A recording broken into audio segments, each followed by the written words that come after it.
کہ جب امیر شام آیا ہے، شام سے کوفہ، شام سے مدینہ، اور اس کے جاسوس نے کہا کہ ابن عباس قرآن کی تفسیر بیان کرتے ہیں۔ امیر شام نے کہا اچھی بات ہے، بیان کرنے دو۔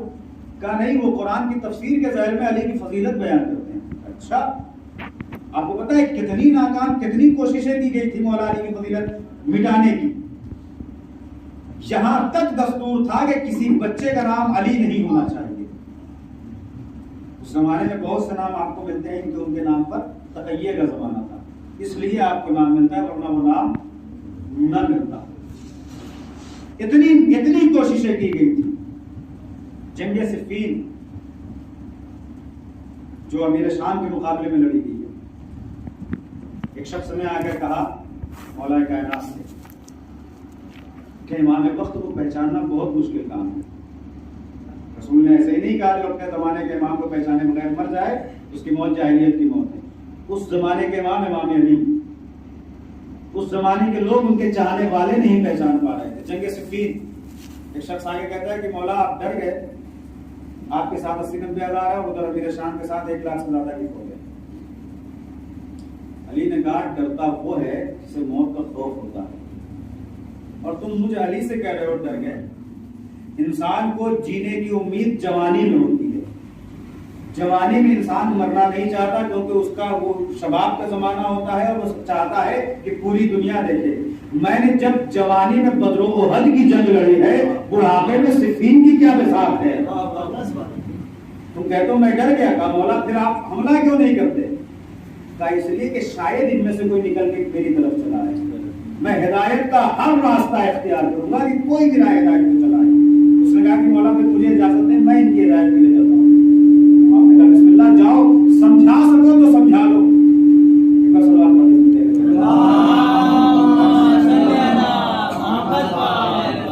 سمجھا سکو تو سمجھا لو۔ جیسے وہ چاہنے والا امیر شام کے لشکر میں گیا ہے کہ کسی سے بات کرے مولا کائنات کی فضیلت کے حوالے سے، جو شخص ملا تھا اس نے سیدھے امام علی کو گالی دے دی۔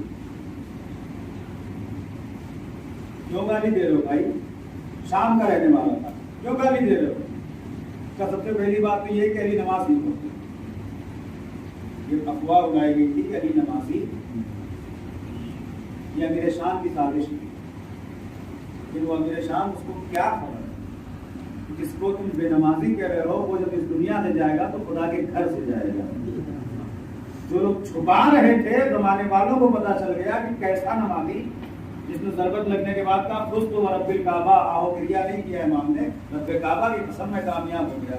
جب امیر شام مدینے آیا ہے، خبر ملی ابن عباس قرآن کی تفسیر بیان کرتے ہیں اور تفسیر کے ذیل میں علی کی فضیلت بیان کرتے ہیں۔ امیر شام نے کہا بلاؤ ابن عباس کو۔ ایک روایت کہتی ہے امیر شام خود گیا، ایک روایت کہتی ہے بلوایا جناب ابن عباس کو۔ ابن عباس سے کہا، عبداللہ ابن عباس سے، کہ میں نے سنا ہے کہ آپ تفسیر قرآن بیان کرتے ہیں۔ کہا بے شک۔ کہا اور یہ بھی سنا ہے کہ اس کے ذہن میں آپ علی کی فضیلت بیان کرتے ہیں۔ کہا نہیں، میں قرآن کے سہارے علی کی فضیلت بیان نہیں کرتا۔ کہا پھر؟ کہا آپ جن آیتوں میں علی کا تذکرہ ہے تو میں کیا کروں؟ وہ آیتیں جو علی کی شان میں نازل ہوئی ہیں، میں ان آیتوں کے بارے میں کیا کروں؟ مجھے بیان کرنا پڑتا ہے۔ امیر شام نے کہا کہ ٹھیک ہے، ان آیتوں کو چھوڑ دو جو علی کی شان میں نازل ہوئی ہیں، وہ آیتیں بیان کرو جس میں علی کی فضیلت نہیں ہے۔ ابن عباس نے کہا ٹھیک ہے امیر شام، آیتیں تو بتا دے، تفسیر میں بیان کر دوں گا۔ تو آیتیں بتا دے، میں تفسیر بیان کروں گا۔ جو آیتیں تو کہے گا میں انہی آیتوں کی تفسیر بیان کروں گا۔ امیر شام نے کہا کہ اما یتساءلون عن النبأ العظیم، لوگ سوال کرتے ہیں خبر عظیم کے بارے میں۔ امیر شام نے کہا یہ والی آیت پڑھ دیا کرو، اس کی تفسیر بیان کرو۔ اما یتساءلون عن النبأ العظیم سورہ نبا کی پہلی آیت ہے، 30ویں پارے میں ہے، غالباً آخری سورہ ہے۔ اما یتساءلون عن النبأ العظیم، خبر عظیم کے بارے میں لوگ پوچھتے ہیں۔ امیر شام نے کہا یہ والی آیت پڑھ دو۔ ابن عباس نے کہا تجھے پتا ہے خبر عظیم کون ہے؟ کون ہے؟ کہا یہی تو علی کی ذات ہے۔ اما یتساءلون عن النبأ العظیم، وہ عظیم خبر جس کی قرآن بات کر رہا ہے وہ علی کی ذات ہے۔ قرآن علی کا تذکرہ کر رہا ہے کہ لوگ خبر عظیم کے بارے میں پوچھتے ہیں، یعنی علی کے بارے میں پوچھتے ہیں۔ امیر شام نے کہا اچھا ایسی بات ہے، ایسا کرو اس آیت کو بیان نہ کرو۔ کہا پھر کون سی آیت؟ کب وہ آیت بیان کر دو، اذا زلزلت الارض زلزالها واخرجت الارض اثقالها، یہ آیت بیان کر دو، اس میں علی کی فضیلت نہیں ہے۔ ابن عباس نے کہا تجھے پتا ہے یہ کون آیت ہے؟ جب مدینے میں زلزلہ آیا تھا تو علی کے صدقے میں ہی وہ زلزلہ رکا تھا. میں آیت پڑھوں گا لوگ خود ہی پہچان جائیں گے کہ زمین پہ آنے والے زلزلے کو روکنا ابو ترابی کا کام ہے, کوئی اور قادر نہیں ہے اس بات پہ.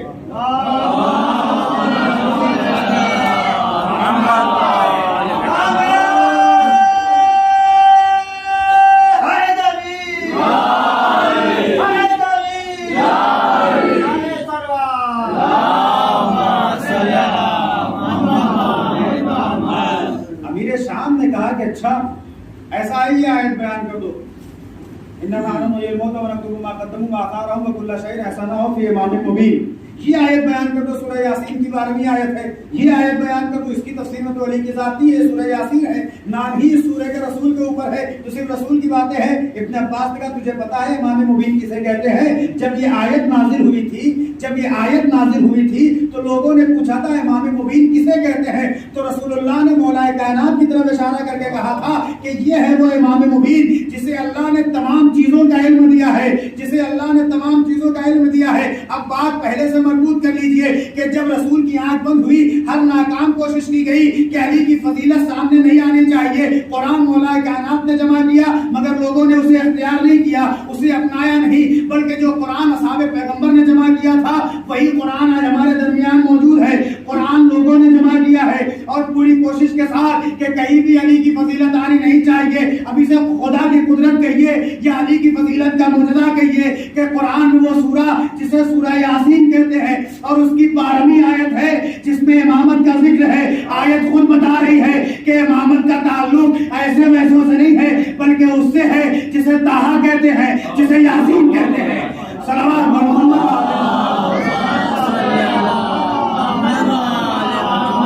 تو بتا امیر شام کون سی آیت بیان کروں جس میں علی کا تذکرہ نہ ہو؟ میں جو آیت پڑھتا ہوں مجھے علی کی فضیلت نظر آتی ہے, علی کی فضیلت نظر آتی ہے. بشرطے کہ انسان اپنی بصیرت کی نگاہوں سے دیکھے تب اسے خبر ہوگی.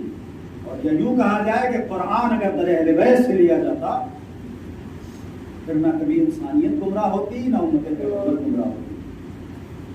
آج امت پیغمبر 73 فرقے میں بٹی ہے, تو امت پیغمبر کی بات ہے.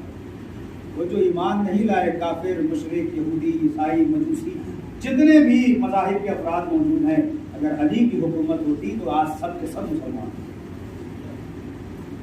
جو آج اتنا انتشار ہو رہا ہے یہ علی کے حق چھیننے کا نتیجہ ہے. وہ رسول کی اکلوتی بیٹی مسلمانوں کے دروازے پہ جا کے کہتی رہی, علی کے حق کا دفاع کرتی رہی رسول کی بیٹی. کوئی ایسا نہیں تھا کہ جو آئے علی کا ساتھ دے.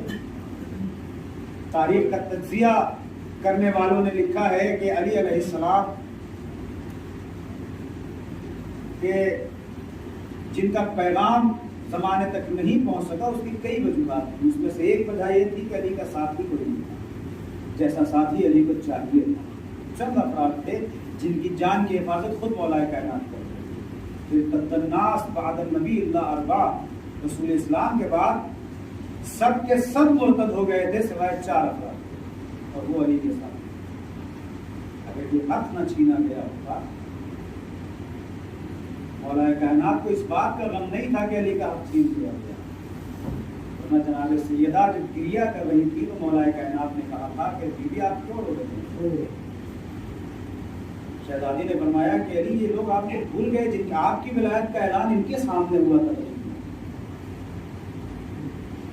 ان لوگوں نے آپ کا حق چھین لیا. رسول مولا کائنات نے فرمایا شہزادی صبر کیجیے, میں خاموش ہوں تو آپ کے بابا کی امت کے لیے خاموش ہوں کی ملت کے لیے خاموش ہوں. یہ بات ہو رہی تھی کہ تب سے مؤذن نے اللہ اکبر کی آواز بلند کی. مولا کائنات نے جناب سیدہ نے فرمایا بیوی یہ جو آواز آپ سن رہی ہیں یہ آپ کے بابا کی 63 سال کی محنت ہے, جن کافروں کی زبان پہ اللہ اکبر جاری ہو گیا. میں نہیں چاہتا کہ آپ کے بابا کی محنت رائگاں ہو جائے, ورنہ آج بھی علی کے بازو میں وہ قوت ہے کہ عرب میں کوئی ایسا جیالہ پیدا نہیں ہوا جو علی کا مقابلہ کر سکے. آپ کے بابا نے کہا تھا بیوی کہ ان کے بعد میرا حق چھینا جائے گا اور مجھے صبر کرنا ہے, میں آپ کے بابا کی وصیت کہنا ہے. جس شہزادی سے مولا کائنات اپنا درد دل بیان کرتے تھے 11 ہجری میں وہ دنیا سے رخصت ہوئی، اور قبر جناب سیدہ پہ اکثر بیٹھ کر امام گریا کرتے تھے اور کہتے تھے اے اللہ کے نبی اب علی کا غم ختم ہونے والا نہیں ہے۔ یہ مولا کائنات کی مصیبت ایسا نہیں ہے کہ شب ضرورت ہی امام کو غم ہوا ہے، نہ، جس دن سے جناب سیدہ اس دنیا سے رخصت ہوئی ہے علی غمگین ہے، اور قبر جناب سیدہ پہ جاتے ہیں کہتے جاتے ہیں اے اللہ کے نبی اب علی کا حسن دائمی ہے، اب علی کی راتیں جاگ کر گزرنے والی ہیں، لئی تبن ابی طالب ماتا قبل یوم، کاش علی کو اس دن سے پہلے موت آ گئی ہوتی۔ یہ مولا علی کا جملہ ہے۔ علی ہمت نہیں ہار رہے ہیں بلکہ بتا رہے ہیں کہ علی کے لیے مر جانا آسان تھا مگر ان مصیبتوں کا سامنا بہت مشکل تھا کہ علی کی نگاہوں کے سامنے جناب سیدہ کے اوپر جلتا ہوا دروازہ گرایا گیا۔ بھول گئے مولا کائنات کو غم، علی وہ مصیبت بھولے نہیں ہے، علی خون کے آنسو روتے ہیں رات کی تنہائیوں میں اور جناب زہرا کی مصیبت کو یاد کرتے ہیں، اور وہ وقت آ جاتا ہے کہ جب نبی نے بشارت دی تھی یا علی یہ وہ مہینہ ہے کہ جس مہینے میں آپ کی ریش مبارک خون سے خضاب کر دی جائے گی۔ مولا کائنات کو کوئی غم نہیں تھا مرنے کا، بلکہ مولا کائنات نے ایک سوال کیا تھا اے اللہ کے نبی جب مجھے موت آئے گی تو میں حق میں رہوں گا یا نہیں، میرا ایمان باقی رہے گا یا نہیں؟ رسول نے فرمایا علی تم امیر المومنین ہو، تمہارا ایمان باقی رہے گا۔ پھر مولا کائنات نے فرمایا کہ اللہ کے نبی جب علی حق پر ہے تو اس بات کا غم نہیں ہے کہ موت علی کو اپنی آغوش میں لے لے یا علی خود موت کی آغوش میں چلے جائے۔ وہ رات آ گئی کہ جو رات امام شب ضربت ہے، شب ضربت جب آئی ہے امام جناب ام کلثوم کے گھر مہمان ہیں، اپنی بیٹی کے گھر مہمان ہیں۔ مولا کائنات کا دستور یہ تھا کہ ہر روز اپنی کسی ایک بیٹی کے یہاں اپنی اولاد میں سے کسی ایک کے یہاں مہمان ہوتے تو وہاں افطار کرتے تھے، اور علی کا افطار کیا تھا؟ کیا بہت زیادہ مرغن غذائیں مولا کائنات کی تھی؟ نہیں۔ جب جناب یہ تو راز اس وقت کھلا جب جناب ام کلثوم نے دسترخوان میں دودھ اور نمک رکھا ہے، مولا کائنات نے کہا دودھ ہٹا لو میری بیٹی، اس لیے کہ کوفے میں نہ جانے کے میرے یتیم بچے ہیں جن کو دودھ پینے کو نصیب نہیں ہوتا، یہ ان کے لیے رکھ دو، علی نمک سے افطار کر لیں گے۔ ارباب اعضاء رات کیسے گزاری ہے مولا کائنات نے؟ کبھی حجرے میں جاتے ہیں سجدہ شکر کرتے ہیں، کبھی صحن میں آتے ہیں آسمان کی طرف دیکھتے ہیں اور کہتے جاتے ہیں یہی وہ رات ہے کہ جب علی اپنے مولا سے ملاقات کرنے والے ہیں۔ ارباب اعضاء کیسے رات گزاری علی نے؟ گھر سے نکلنا چاہتے ہیں، مرغابیوں نے راستہ روک لیا، اب مولا کائنات یہاں پہ ٹھہر گئے، اور جب جناب ام کلثوم نے کہا کہ بابا یہ مرغابیاں کیا کہہ رہی ہے تو علی نے کہا میری بیٹی انہن نواہی، یہ علی کا نوحہ پڑھ رہی ہے۔ اب اس کے بعد مولا فرماتے اللہ کی مخلوق کا کتنا خیال ہے مولا علی کو۔ ام کلثوم سے کہا ہے مولا کائنات نے کہ اپنی بیٹی سے کہا ہے کہ بیٹی دیکھو میرے بعد اگر ان مرغابیوں کے دانا پانی کا انتظام ہو تو ان کو اپنے گھر میں رکھنا، اور اگر انہیں بھوکا رہنا پڑے تو انہیں آزاد کر دینا، یہ اپنا رزق خود تلاش کر لیں گی۔ رخصت ہو گئے مولا کائنات گھر سے، مسجد میں آ گئے، اللہ اکبر کی صدا بلند ہوئی، کوفے کے در و دیوار میں علی کی آواز سنی۔ آج کے بعد یہ آواز کوفے کے لوگ سننے والے نہیں ہے، وہ وقت آ گیا کہ جب جبریل کی آواز گونجی ہے فضا میں، لقد تحطمت ارکان الہدی قتل علی المرتضی، ارے ارکان ہدایت منہدم ہو گیا، علی مرتضی قتل کر دیے گئے۔ ارباب اعضاء وہ وقت آ گیا، طبیب بلایا گیا، مسائل سن رہے مستقل ارباب اعضاء یہاں تک پہنچ چکے ہیں مسائل میں کہ طبیب بلایا گیا۔ ایک بار طبیب آیا، دوسری مرتبہ پھر طبیب آیا۔ اب طبیب آتا ہے جب سر کا زخم دیکھتا ہے، چہرے کا رنگ دیکھتا ہے، طبیب کہتا ہے میں نے دیکھا کہ علی کے سر پہ زرد رومال بندھا ہوا ہے، مگر علی کے چہرے کا جو رنگ زرد رنگ ہو چکا تھا وہ رومال سے زیادہ زرد تھا۔ زخم دیکھا، پھر علی کے قریب گیا اور جا کے کہتا ہے کہ یا علی وصیت شروع کر دیجئے، اب بچنے کی امید نہیں ہے۔ گھر کے باہر خبر پہنچ گئی تھی کہ علی کو جتنا زیادہ دودھ پلایا جائے گا اتنے زیادہ درد میں افاقہ ہوتا جائے گا۔ آپ کو معلوم ہے کہ کوفے کے یتیم بچے ہاتھ میں کوزہ لے کر آئے تھے۔ ایک روایت میں نے اپنے استاد سے سنی ہے، معتبر علماء نے بیان کیا ہے، میرے پاس حوالہ نہیں ہے، وہ بیان کرتے ہیں کہ جب طبیب نے کہا تھا کہ علی کو دودھ کی ضرورت ہے تو کوفے کا ایک یتیم بچہ اپنی ماں کے پاس گیا، جانے کے بعد کہتا ہے اماں آج جب بکری دودھ دے گی تو اسے بیچیے گا نہیں۔ اس کی ماں نے کہا بیٹا ہم وہی دودھ بیچ کر گھر چلاتے ہیں، تمہارے کھانے کا انتظام کرتے ہیں۔ بچے نے کہا کہ نہیں اماں آج دودھ نہ بیچیے گا۔ ماں نے پوچھا بیٹا کیوں؟ اس لیے کہ طبیب نے کہا ہے کہ میرے مولا کو دودھ کی ضرورت ہے۔ اماں ہم ایک دن بھوکے رہ جائیں گے مگر یہ دودھ اپنے مولا کی خدمت میں پیش کریں گے۔ ارباب اعضاء یہ 40 ہجری کا کوفہ ہے جہاں یتیم بچوں کو علی کا خیال ہے، یہی 60 ہجری کا کوفہ ہوگا جہاں مسلمانوں کو حسین کے یتیموں کا خیال نہ ہوگا۔ ارے ایک قطرہ آپ کے لیے ترس رہے ہوں گے۔ 19 کا دن امام نے گزارا، 19ویں کا دن جب امام نے گزارا، 26ویں کی شب آئی، روزے کے ایام، حسن و حسین روزہ ہیں، زینب و کلثوم روزہ ہیں، گھر کی خواتین روزہ ہیں۔ ارباب اعضاء اس کیفیت میں جہاں باپ بستر پہ زخمی ہو، آپ تصور کر سکتے ہیں کہ بیٹیوں نے کیسے افطار کیا ہوگا، بیٹیوں نے کیسے کھانا کھایا ہوگا، کس طریقے سے علی کے گھر کی یہ راتیں گزری ہیں۔ ارباب اعضاء وہ وقت آ گیا جب مولا کائنات نے اپنے بچوں کو قریب بلایا، گھر کی عورتوں کو قریب بلایا، امام حسن سے وصیت کی، امام حسین سے وصیت کی، گھر کے لوگوں سے وصیت کی کہ دیکھو میرے بعد تمہارا امام حسن ہے، ان کی اطاعت تمہارے اوپر واجب ہے۔ امام حسن سے کہا کہ بیٹا حسن ارے میرے بچوں کا خیال رکھنا، دیکھو حسین کو کوئی اذیت نہ پہنچنے پائے، دیکھو زینب و کلثوم کو کوئی اذیت نہ پہنچنے پائے۔ کبھی حسین کبھی علی حسین کو دیکھ کے روتے ہیں، کبھی علی حسن کو دیکھ کے روتے ہیں۔ شاید علی جب حسن کو دیکھتے ہو تو یاد آتا ہوگا کہ یہ امت کی جفا ہوگی کہ حسن کے کلیجے کے 72 ٹکڑے تشت میں گرتے ہوئے نظر آ رہے ہوں گے۔ جب حسین کو دیکھتے ہوں گے علی تو یاد آتا ہوگا کہ میرے لال حسین ارے یہ تو کوفہ ہے جہاں مجھے ایک ضربت لگائی گئی ہے، وہ تیری کربلا ہوگی۔ کوئی نیزے سے وار کرے گا، کوئی تلوار سے وار کرے گا، کوئی بھالے سے وار کرے گا۔ جزاکم اللہ خیر الجزا۔ کوشش کریں کہ آنکھ نہ ہو جائے۔ آج پرسہ لینے کے لیے آپ کے وقت کا امام موجود ہے اس مجلس میں، یہ سوچ کے نہ روئے کہ علی کا تابوت نکلنے والا ہے، یہ سوچ کے روئے کہ ہمارے باپ کا جنازہ نکلنے والا ہے۔ ہم یتیم ہو گئے ہیں آج۔ رسول نے کہا ہے انا و علی نبوا ہذہ الامہ، میں اور علی اس امت کے باپ ہے۔ امت پیغمبر کی یتیمی کی شب ہے، امت کے باپ کا جنازہ نکلنے والا ہے۔ ارباب اعضاء علی نے وصیت کر دی میرے لال حسن میرے بعد زینب و ام کلثوم کا خیال رکھنا، ہر ایک سے وصیت کر دی۔ اس کے بعد علی نے اپنے بیٹوں سے کہا، گھر کے لوگوں سے کہا کہ جاؤ حجرہ خالی کر دو، اب وہ وقت آ گیا ہے کہ علی اپنے خدا سے ملاقات کرنے والے ہیں۔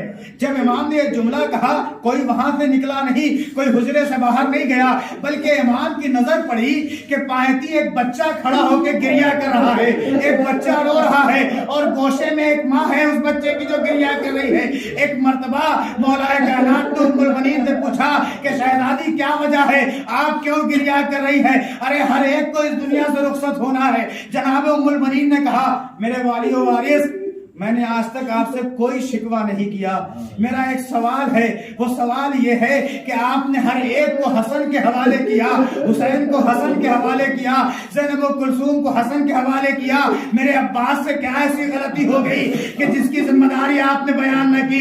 ارباب اعضاء جملہ سننا تھا۔ ایک مرتبہ امام علی نے مولا عباس کو قریب بلایا اور قریب بلانے کے بعد سرکار باب الحوائج کے کان میں وصیت کی، میرے لال عباس، میرے لال عباس لما دخلت فی الشریعہ، اے عباس جب تم نہر میں اتر جانا اور تمہارا حسین پیاسا ہو تو پانی نہ پی لینا۔ وصیت کوفے میں کی تھی، وصیت پہ عمل کب ہوا؟ جب کربلا میں سرکار باب الحوائج نہر میں پیاسے اترے ہیں اور 5 چلوں میں پانی اٹھایا، عجب نہیں کہ وصیت یاد آئی ہو کہ بابا اسی وقت کے لیے وصیت کی تھی، بابا یہ میں وصیت پوری کر رہا ہوں۔ جزاکم اللہ خیر الجزاء۔ ہر ایک سے وصیت کر دی امام نے۔ امام حسن سے کہا میرے لال مجھے غسل و کفن دینے کے بعد میرا جنازہ پائیتی سے اٹھایا جائے، سرہانے سے انبیاء خود اٹھائیں گے۔ 2 لوگوں نے جنازہ اٹھایا تھا، 4 لوگ جنازے میں شریک تھے۔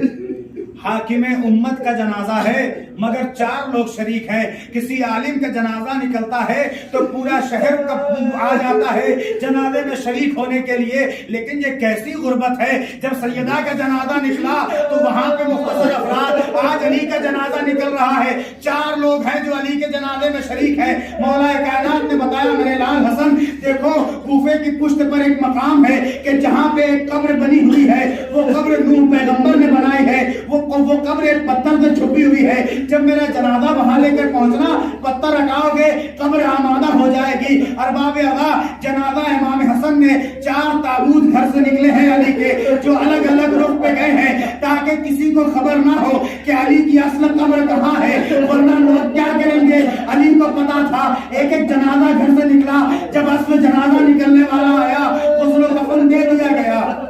اب آخری مرحلہ آتا ہے جب گھر سے جنازہ نکلتا ہے تو یہ ہوتا ہے کہ آخری بار چہرے کا دیدار کر لیا جائے. کبھی حسن آتے ہیں اپنے بابا کے چہرہ دیکھنے کے لیے. کیوں دیکھ رہے ہیں مولا؟ کہ اس لیے کہ آج کے بعد یہ چہرہ نہ دیکھنے کو نہ ملے گا.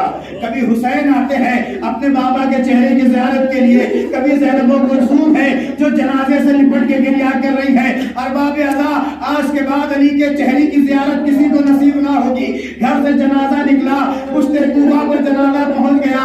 ارباب ادا مجھے نہیں پتا کہ زینب و کلثوم کے کلیجے پر کیا اثر ہوا ہوگا علی کی شہادت کا, مگر ایک واقعہ ملتا ہے. اس واقعے سے شاید پتا چل جائے کہ کیا کیفیت ہوگی بیٹیوں کی.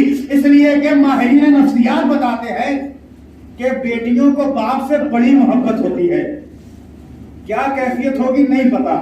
ایک واقعہ ملتا ہے تدفین کے بعد, جنازہ دفن کرنے کے بعد حسن و حسین جب گھر آ رہے تھے ایک کھڈر سے ایک کراہنے کی آواز آئی.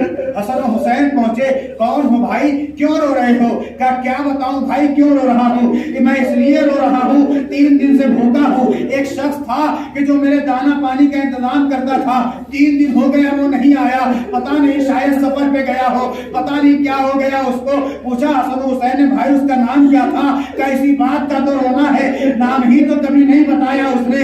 ارے جب کبھی پوچھا تو کہا کیا کرو گے نام جان کے, بس اتنا سمجھ لو ایک مسکین کے پہلو میں مسکین بیٹھا ہے, ایک غریب کے پہلو میں غریب بیٹھا ہے. کیا کوئی علامت ہے اس کی, کوئی پہچان ہے؟